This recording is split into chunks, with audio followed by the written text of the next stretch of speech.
The message came through the darkness of space like a whisper of hope. It was late at night on the human ship called the Valiant. Most of the crew were sleeping or doing quiet work. Lisa Martinez sat at her computer station, watching the screens that showed the empty space around them. She was the communications officer, which meant her job was to listen for any messages that might come from other ships or stations. When the signal appeared on her screen, Lisa sat up straight. Her heart began to beat faster. She reached out and pressed the red alert button without thinking. The signal was weak and broken, like someone trying to talk through a bad phone connection. But the words that came through made her blood run cold. Captain Jake Morrison was a tall man with gray eyes that seemed to see everything. He arrived at Lisa's station in less than 30 seconds.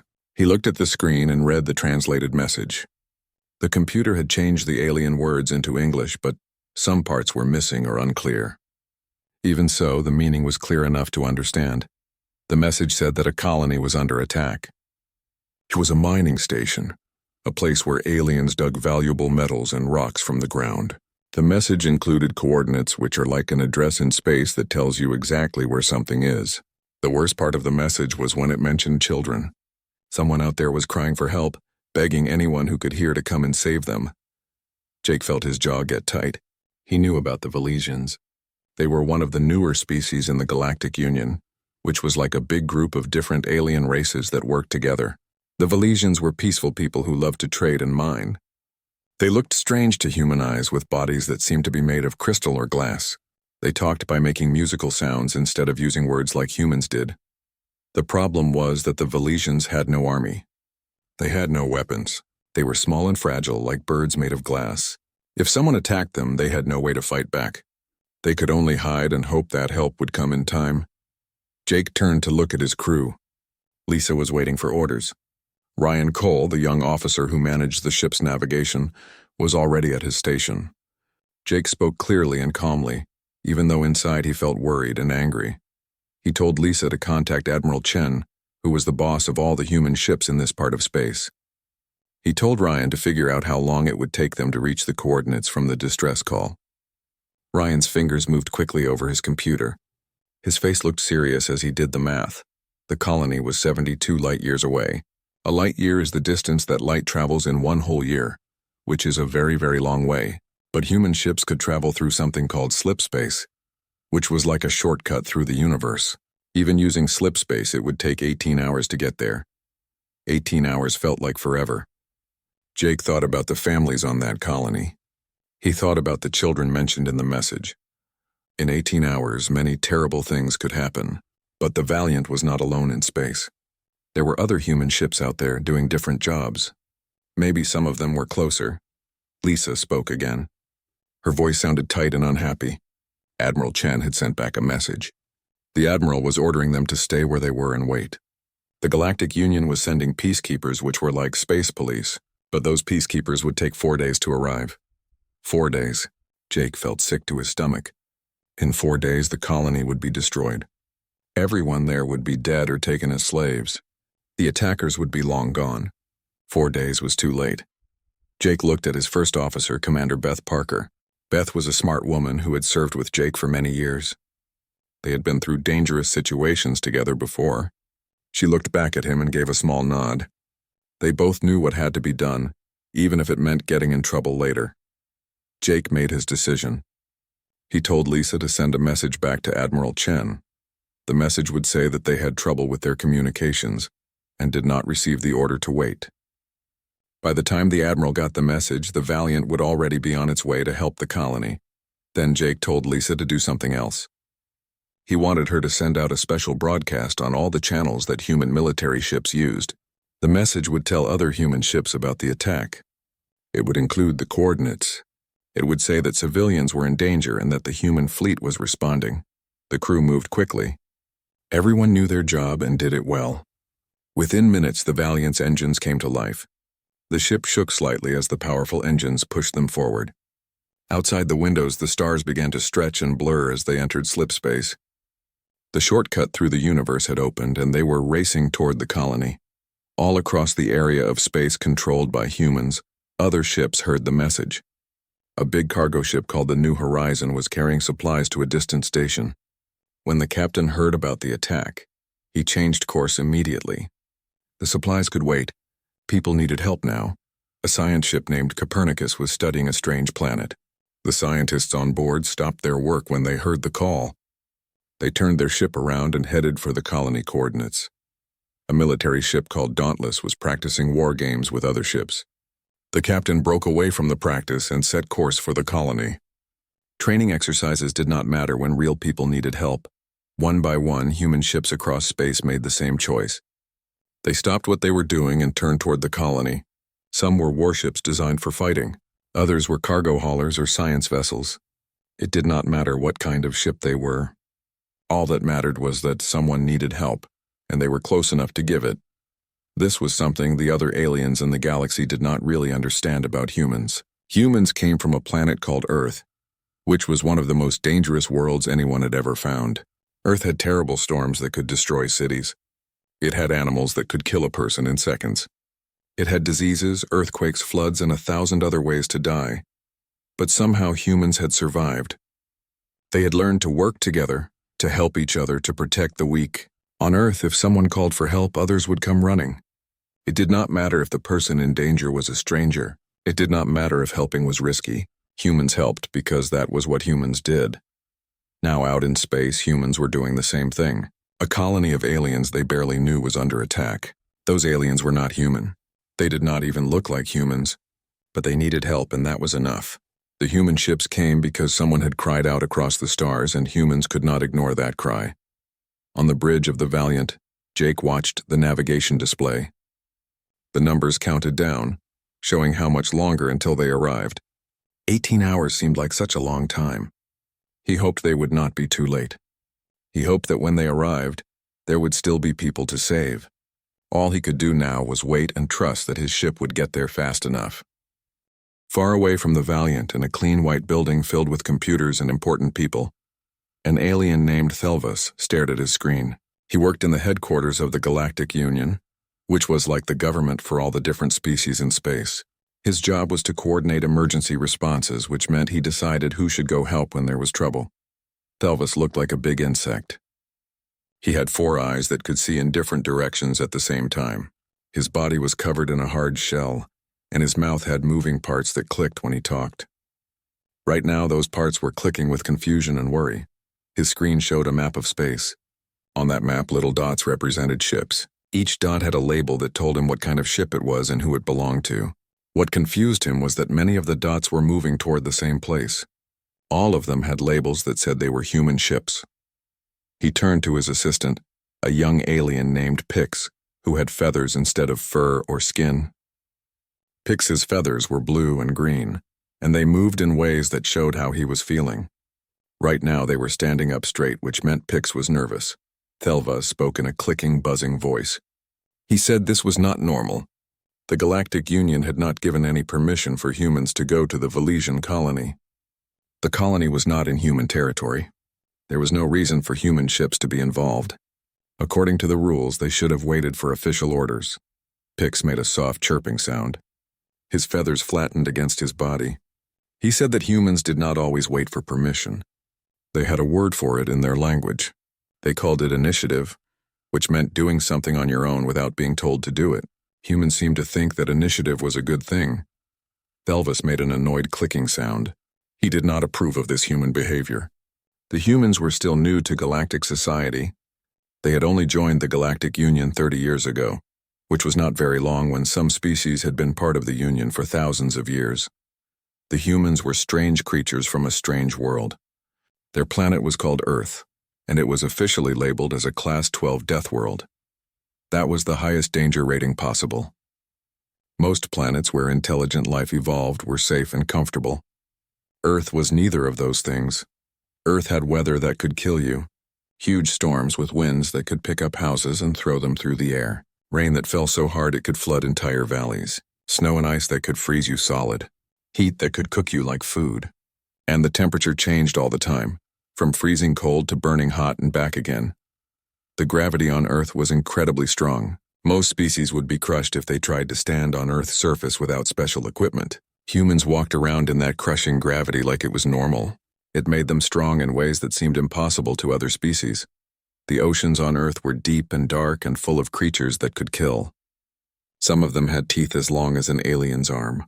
Others had poison that could stop your heart in seconds. And humans went into those oceans on purpose. They called it swimming, and they did it for fun. The land was just as bad. Earth had massive predators everywhere, animals with claws and teeth that hunted other animals. Some could run faster than most alien vehicles. Others were so big they could step on a person and not even notice. And humans had somehow survived despite all of this. What was even more shocking was that humans had not just survived. They had conquered their world. They had become the top predators on a planet full of predators. They did this by being smart, by working together, and by never giving up no matter how bad things got. But the strangest thing about humans was something called pack bonding. On Earth, humans had learned to make friends with other species. They had actually tamed wolves, which were dangerous predators with sharp teeth. They turned those wolves into dogs, which became their loyal companions. Humans also bonded with cats, horses, birds, and many other animals. This pack bonding instinct seemed to extend into space. Humans made friends easily with other species. They protected those friends fiercely. If you became allies with humans, they would stand by you no matter what. This was good if you were their friend. But it made them unpredictable in ways that worried organized governments like the Galactic Union. Thelvas asked Pix how many human ships were responding to the distress call. Pix looked at his small computer pad and counted. He said there were 17 confirmed ships so far and more might be coming. They were still receiving signals from human vessels changing course toward the colony. 17 ships for one small mining colony. Thelvas found this incredible. It was too much force for such a simple rescue mission. The Galactic Union would have sent maybe 2 or 3 peacekeeping vessels. But humans were sending 17 and maybe more. Pix made another nervous chirping sound. He said that the initial scans of the colony showed why humans might be sending so many ships. The attackers were not just random raiders. They were Kragath pirates. When Pix said that name, Thelvas went very still. His 4 eyes stopped moving. His clicking sound stopped. The Kragath were one of the worst species in the galaxy. They were slavers and murderers who attacked weak colonies and stations. They stole whatever they wanted and killed or captured everyone they found. The scans showed at least 3 Kragath heavy raiders at the colony. Each raider was a big, dangerous warship. 3 of them together could destroy an undefended colony in just a few hours. This was exactly the kind of emergency that needed a fast response. But the Union's peacekeepers were too far away. They would take 4 days to arrive, and by then it would be too late. Thelvas asked Pix if the humans knew about the Kragath. Pix said yes, the human ships definitely knew what they were flying toward. The initial distress call had included enough information for them to identify the attackers. Thelvas could not believe it. The humans knew they would be fighting the Kragath, and they were still going. Most species would have reconsidered. The Kragath were violent and had strong weapons. Fighting them was dangerous. Most people would wait for backup or try to negotiate, but the humans were charging straight toward danger. Pix's feathers flattened completely against his body. It was a sign of deep respect mixed with fear. He said quietly that this was what Deathworlders did. They did not calculate risks the way other species did. When someone needed help, they simply went to help. The danger did not matter as much as the need. Thelva sat back in his chair. He had always thought the classification of Earth as a death world was just about the physical dangers of the planet. Now he was starting to understand that it was about more than that. It was about what living on such a world did to a species. It made them tough, fearless, and strangely compassionate. On most worlds, the harsh environment killed off compassion. Species became careful and calculating because being reckless meant death. But on Earth, the humans had learned something different. They had learned that helping each other was the only way to survive. They had learned that the strong protected the weak, because today's weak might be tomorrow's strong. This instinct had followed them into space. When humans heard a cry for help, something deep in their nature responded. They came running even when it was dangerous, even when it was not their responsibility. They came because not coming was unthinkable to them. Thelvas looked at the map again. The human ships were moving fast, their dots converging on the colony coordinates. He wondered what would happen when they arrived. Would they fight? Would they try to negotiate? How would the Kragath react to meeting Deathworlders in battle? These were questions that would soon have answers, and Thelvis had a feeling that the galaxy was about to learn something new about humanity. When the Valiant dropped out of slipspace, Captain Jake Morrison was already standing on the bridge with his hands behind his back. He looked calm, but inside he was ready for battle. The ship shook slightly as it returned to normal space. Outside the windows, the stars stopped being blurry lines and became normal points of light again. Jake's eyes were fixed on the main screen, which showed a tactical display of the area around them. The display used colors and shapes to show where everything was. Red shapes were enemies. Blue shapes were friendlies. Yellow shapes were unknown or neutral. Right now the screen showed 3 large red shapes. Those were the Kragath Raiders. They were in orbit around a small moon where the Valesian colony was located. The colony itself showed up as a cluster of small yellow shapes on the moon's surface. Jake spoke one word in a calm, clear voice. He said "Sit Rep," which was short for Situation Report. It was military slang that meant he wanted someone to tell him exactly what was happening right now. Lieutenant Ryan Cole answered quickly. He said there were 3 Kragath heavy raiders in orbit around the colony moon. The raiders were firing their weapons at the settlement below. The colony's shields, which were like invisible walls that protected against attacks, were completely down. The buildings were badly damaged, with only 40% of their structure still intact. The scan showed many casualties, which meant many people were hurt or dead. Jake felt his chest tighten, but he kept his voice steady. He asked about life, signs, which meant he wanted to know if there were still people alive down there. Ryan checked his screens again. He said the sensors were picking up about 200 Valesians still alive. They were in underground shelters, hiding from the attack, but the Kragath were deploying ground forces. That meant they were sending soldiers down to the surface. Those soldiers would find the shelters and break into them. Jake's face became hard and cold. He turned to his weapons officer, a man named Kevin Drake. Kevin was good at his job, which was to fire the ship's weapons at enemies. Jake told Kevin to target the raider that was closest to the colony. He said to hit it with everything they had. Kevin looked up from his console. He said they were 1 destroyer against 3 raiders. According to standard Union military rules, they should pull back and wait for more ships. It was the safe thing to do. The smart thing to do. Jake smiled, but it was not a happy smile. It was the kind of smile a predator makes before it attacks. He said those were pirates attacking civilians. He said they did not need to follow Union rules. What they needed to do was make the pirates regret they ever came here. Then he gave a single order. Fire. The Valiant's railguns fired. Railguns were special weapons that used magnets to throw metal rods at incredibly high speeds. The rods were made of tungsten, which was a very hard, heavy metal. When fired from a railgun, these rods moved at almost the speed of light. Nothing could stop them. The nearest Kragath raider had just started to turn when the tungsten rounds hit it. The raider had shields, but human railguns were designed to punch through shields. The rounds tore through the invisible barrier like it was made of paper. Then they punched holes completely through the raider's metal hull. Air rushed out of the holes in glittering clouds of ice crystals. Inside the raider, alarms were screaming. The lights flickered and went out. The ship was dead in space, powerless and broken. It had taken less than 5 seconds from the time Jake gave the order to the time the raider was destroyed. Kevin reported that the first raider was neutralized. That was military speak for destroyed or unable to fight. There was satisfaction in his voice. He had just taken out a pirate ship that had been attacking innocent people. The other 2 Kragath ships reacted quickly. They spun around to face the Valiant. Their weapons came online, glowing with power. But these raiders were designed for attacking colonies and stations that could not fight back. They were built for raiding and stealing, not for fighting real warships.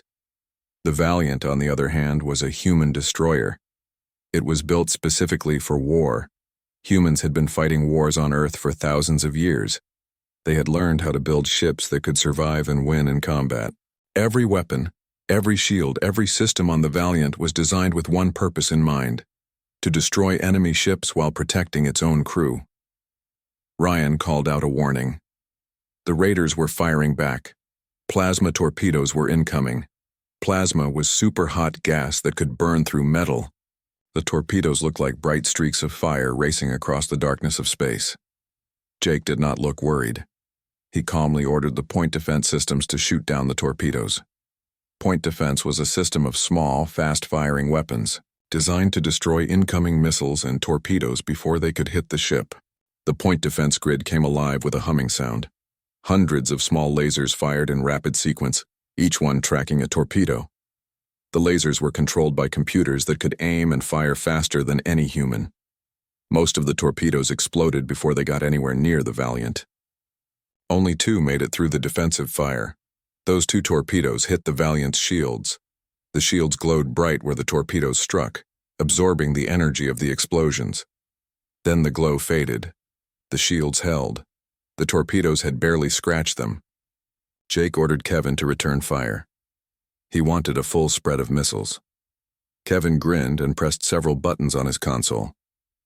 On the outside of the Valiant, dozens of hatches opened.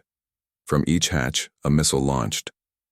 Soon there were dozens of missiles racing toward the 2 remaining raiders. Human missiles were not simple explosives. They were smart weapons that had been perfected over centuries of warfare. Each missile had its own computer brain that could think and make decisions. They could dodge defensive fire, change course, to chase moving targets and coordinate with other missiles to overwhelm enemy defenses.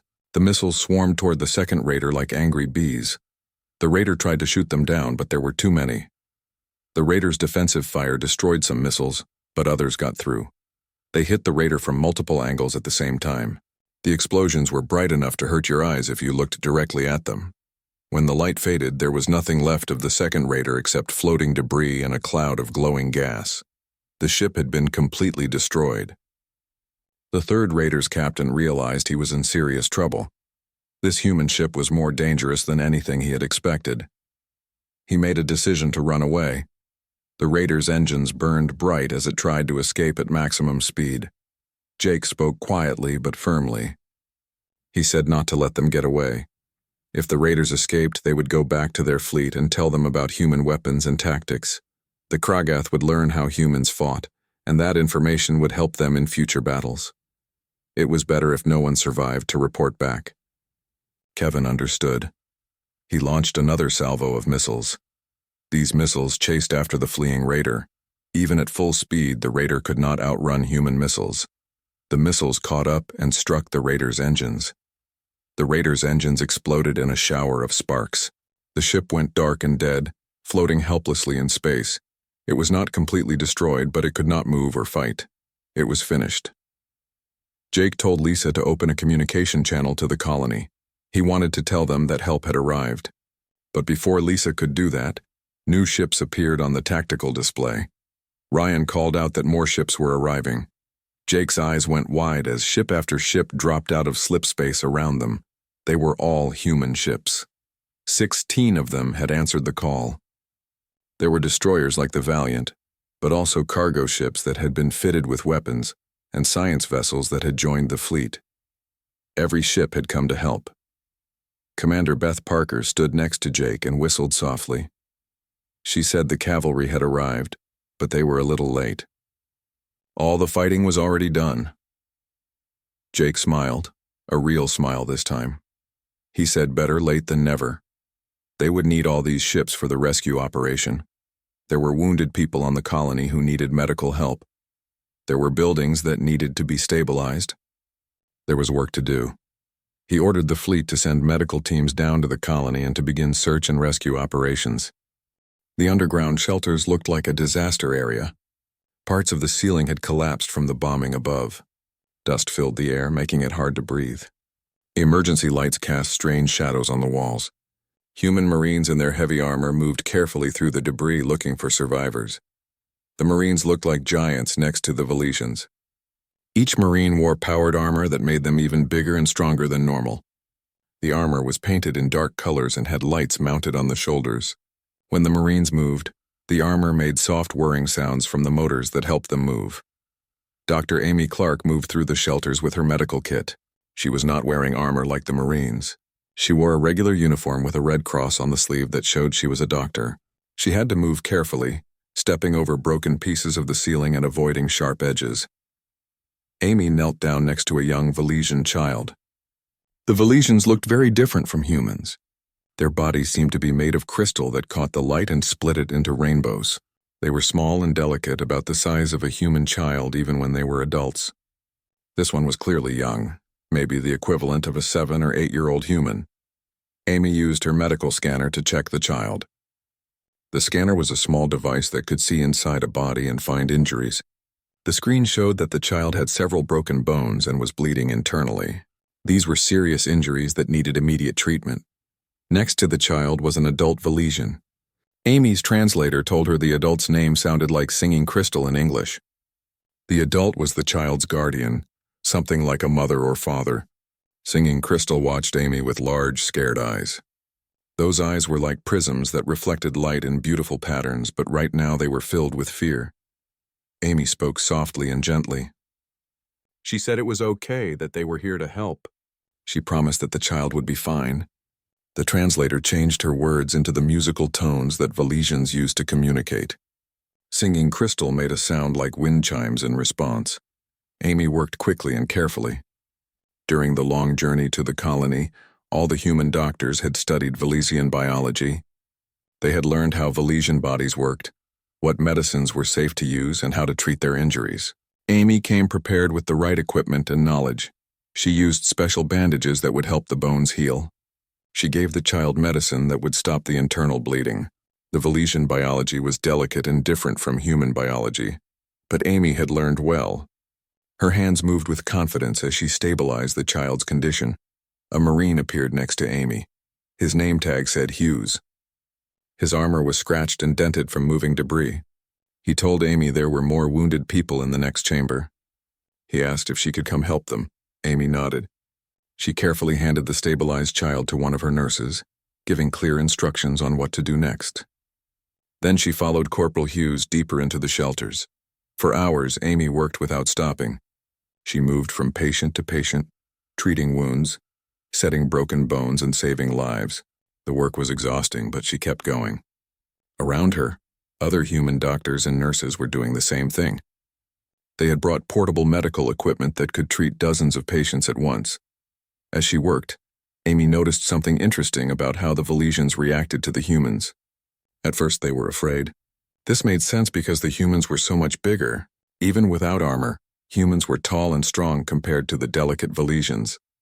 The Marines in their armor looked like walking tanks, but the fear slowly changed to something else. The Valesians began to trust the humans. They saw that these giant aliens were here to help, not hurt. The humans were gentle despite their size and strength. They were careful with their movements, spoke softly, and worked hard to save Valesian lives. An old Valesian approached Amy as she finished treating another patient. The elder's crystalline body was clouded with age, like old glass. Through the translator, his musical voice came out as words. He said that they had sent the distress call with no hope. The Galactic Union had told them help would take days to arrive. But the humans had come in just hours. Amy looked at the elder. His large, prismatic eyes reflected her own tired face back at her. She said simply that of course they came. The Valesians had needed help. That was all that mattered.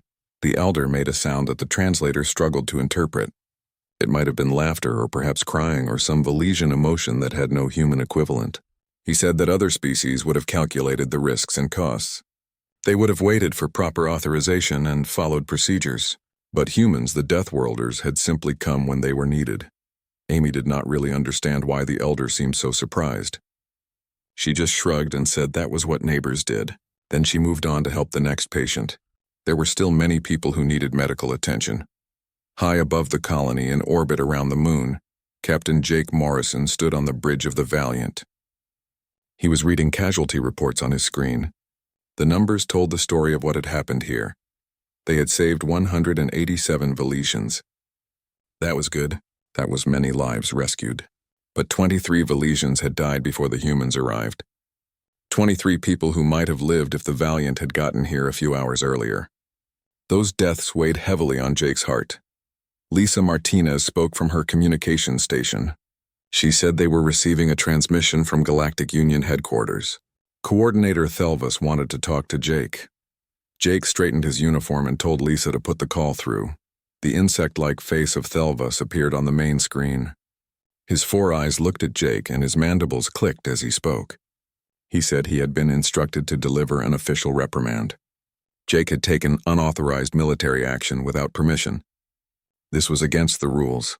Jake's jaw got tight, but he kept his voice calm and respectful. He said he understood. He was prepared to accept whatever punishment the Union wanted to give. Thelvas paused. His mandibles clicked in a pattern that might have been amusement. Then he said that the Union also wanted to deliver their gratitude. The Valesian Council, which was the government of the Valesian people, had made a special request.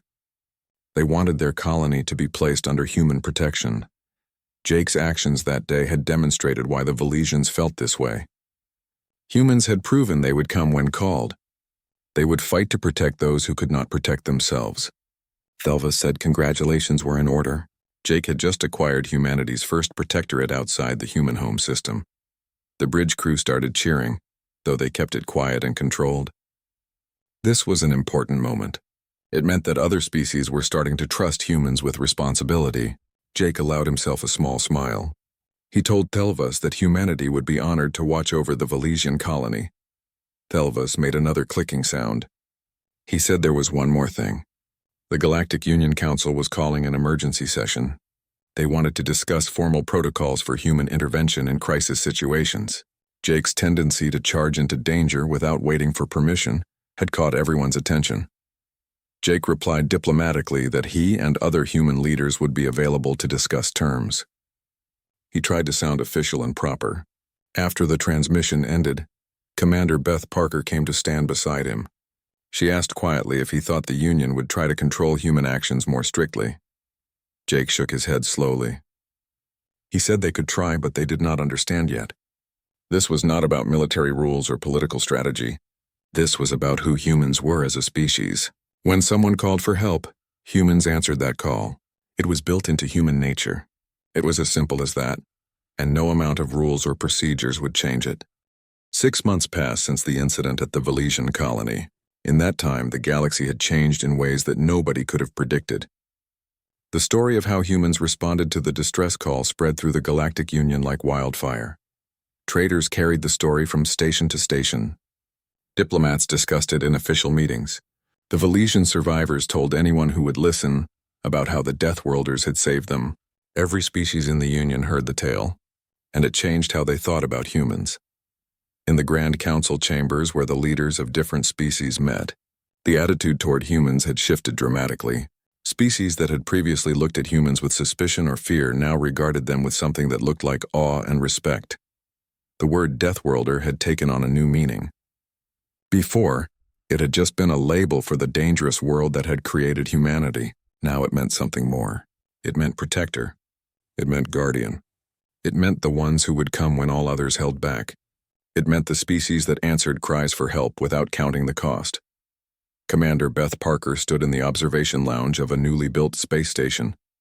The station orbited the Valesian colony moon, close enough that Beth could see the surface below through the large windows.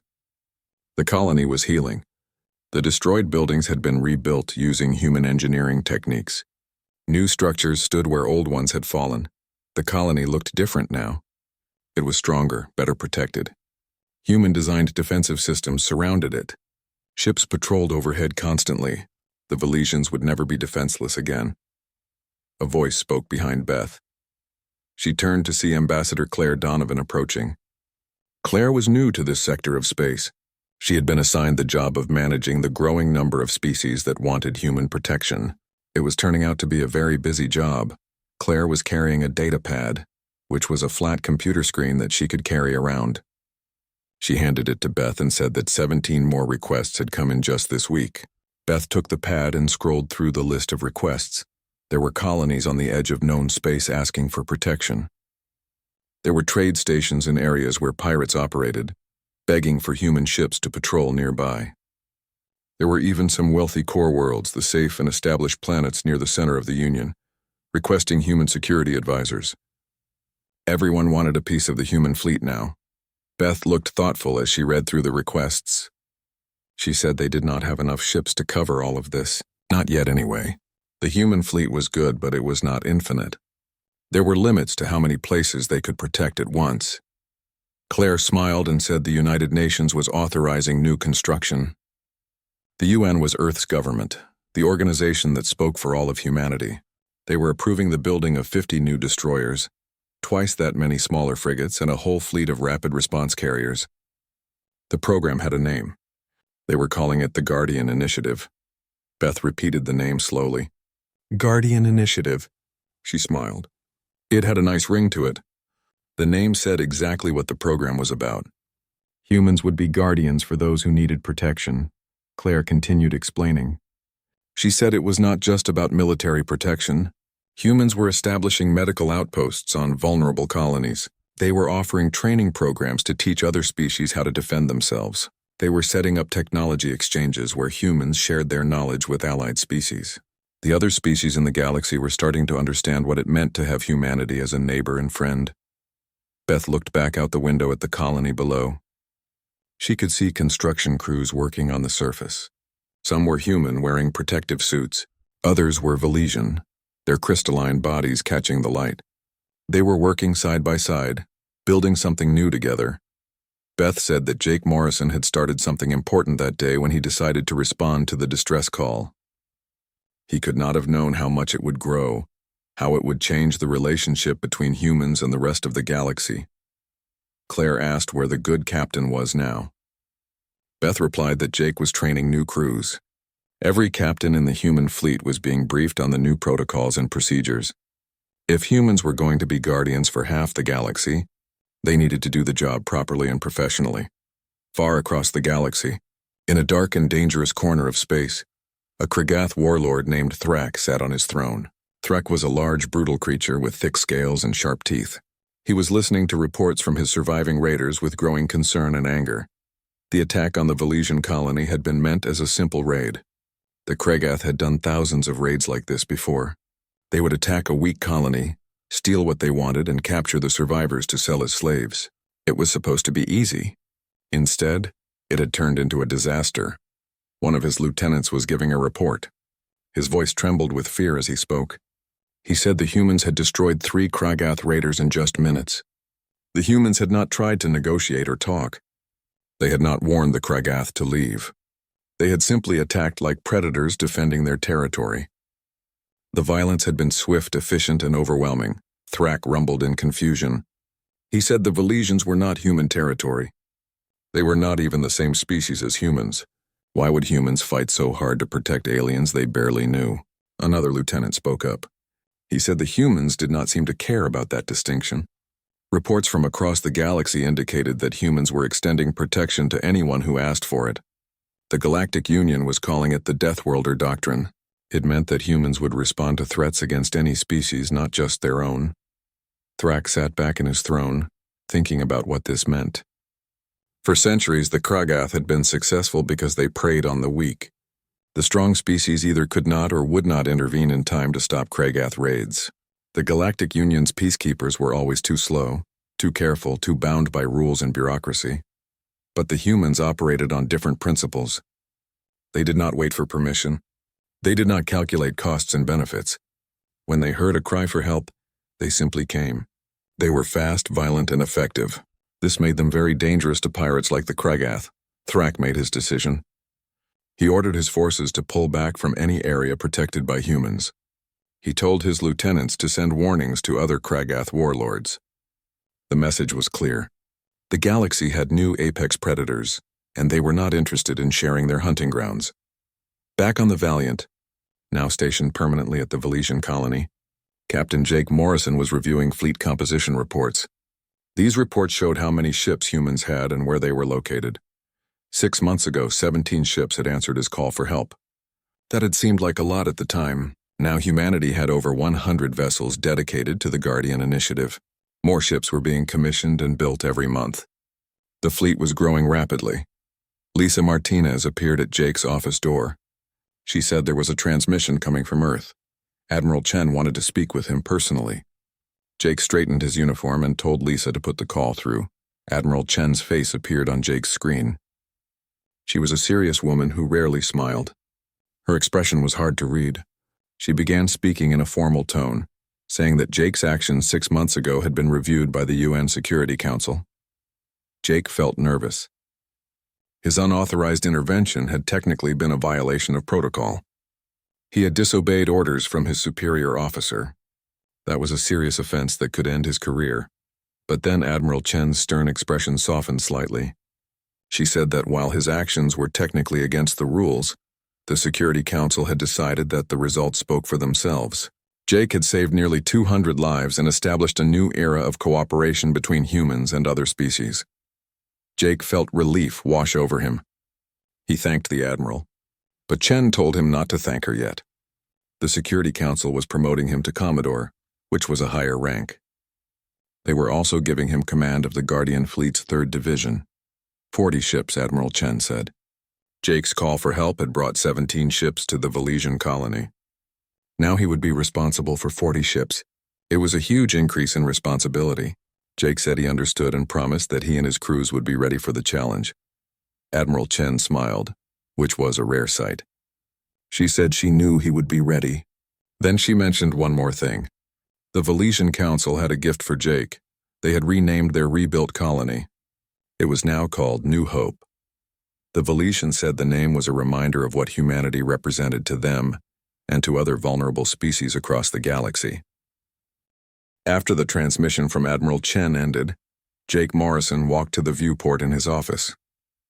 The viewport was a large window that showed the space outside the ship. He stood there for a long time, looking down at the colony below. New Hope gleamed in the light of the system's sun. The rebuilt buildings caught the light and reflected it back into space. From orbit, Jake could see the organized pattern of streets and structures. The colony looked peaceful and safe now, very different from the burning wreckage it had been 6 months ago. Ships moved in orbit around the moon. Some were human vessels on patrol, watching for any threats. Others were Valesian ships, small craft that carried miners and traders. The two species were working together now, united by the bond that had formed during the rescue. It was a partnership based on trust and mutual protection. Jake thought about how much had changed in such a short time. 6 months ago, he had been a ship captain following routine patrol duties. Then a distress call had come and he had made a choice. That choice had seemed simple at the time. People needed help, so he went to help them. It had not felt like a big decision, but that simple choice had created ripples that spread across the entire galaxy. It had changed how other species saw humanity. It had created new alliances and partnerships. It had given birth to the Guardian Initiative, a program that would protect vulnerable colonies for generations to come. Commander Beth Parker entered the office without knocking. She and Jake had worked together for so long that formal protocol seemed unnecessary between them. She came to stand beside him at the viewport, looking down at the same view. Beth said quietly that Jake had done something remarkable. Most people went through their whole lives without making a real difference. Jake had changed the course of galactic history. Beth spoke with admiration in her voice. Jake shook his head. He said he had just done what any human would do. He had responded to a cry for help. That was not remarkable. That was just being human. The real heroes were the doctors and nurses who had saved lives in the shelters. The real heroes were the Marines who had dug through rubble to find survivors. Jake had just pointed the ship in the right direction. Beth smiled at his modesty. She said that was exactly the point. Jake had done what any human would do, and that was what made it remarkable. Other species calculated risks and followed procedures. Humans just helped. That difference was what made humanity special in the galaxy. Down on the colony surface in a meeting hall that had been built by human and Valesian workers together, an important gathering was taking place. Representatives from a dozen different species had come to New Hope. They wanted to see with their own eyes what human protection looked like. Ambassador Claire Donovan stood at the front of the hall, speaking to the assembled aliens. She explained how the Guardian Initiative worked. Human ships would patrol vulnerable areas. Human engineers would help strengthen defenses. Human doctors would provide medical support. In return, the protected species would share information and resources. It was a partnership, not a conquest. One of the alien representatives asked a question. He was from a species called the Tarathi, small blue beings who lived on ocean worlds. He asked why humans would do this. What did humans gain from protecting so many colonies?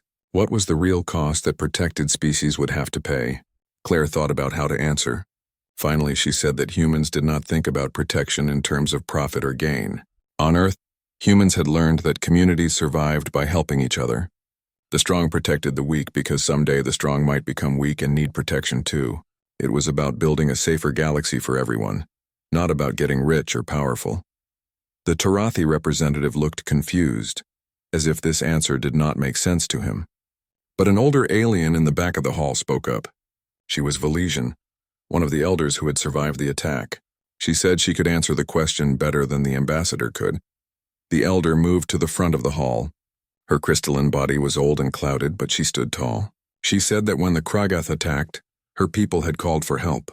The Union promised to send peacekeepers in 4 days. 4 days was too late. They all knew they would be dead or enslaved before help arrived. Then the humans came. They were not ordered to come. They were not obligated to help. They came because someone needed help, and that was reason enough. The humans fought the Kragath without hesitation. They risked their lives for aliens they had never met. They asked for nothing in return except the chance to help. The elder said that was what made humans different.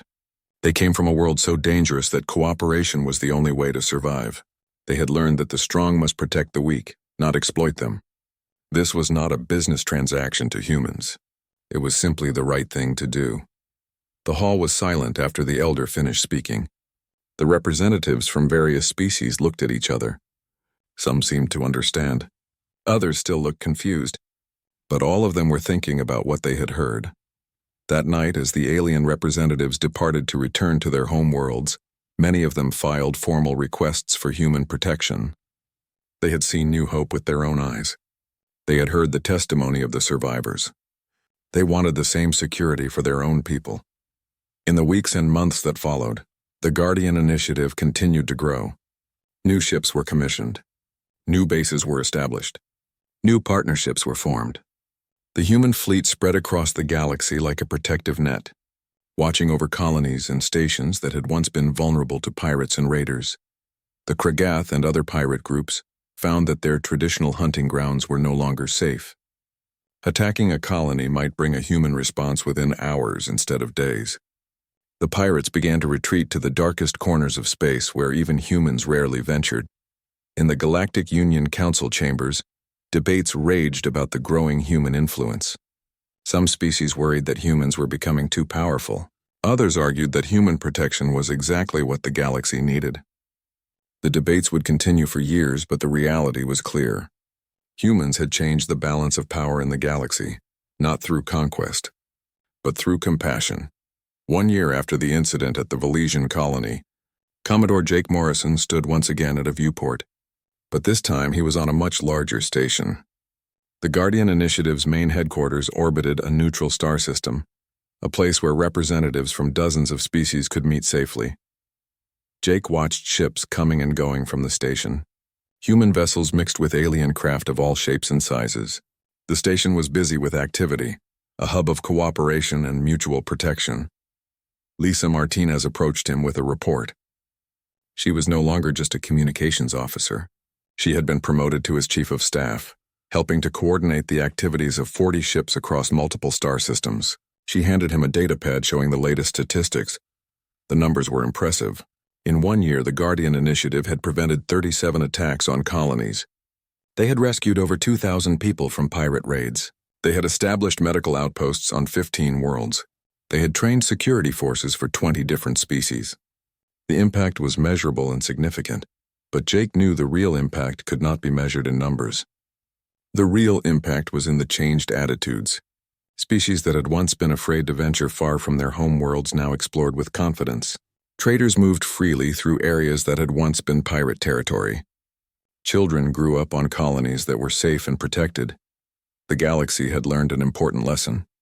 When a cry for help echoed across the stars, the Deathworlders would respond. Always. Without fail. Without hesitation, because that was what humans did. They heard the call and they answered. In the harsh crucible of Earth, surrounded by dangers on every side, humanity had learned a fundamental truth. Strength existed to protect the weak.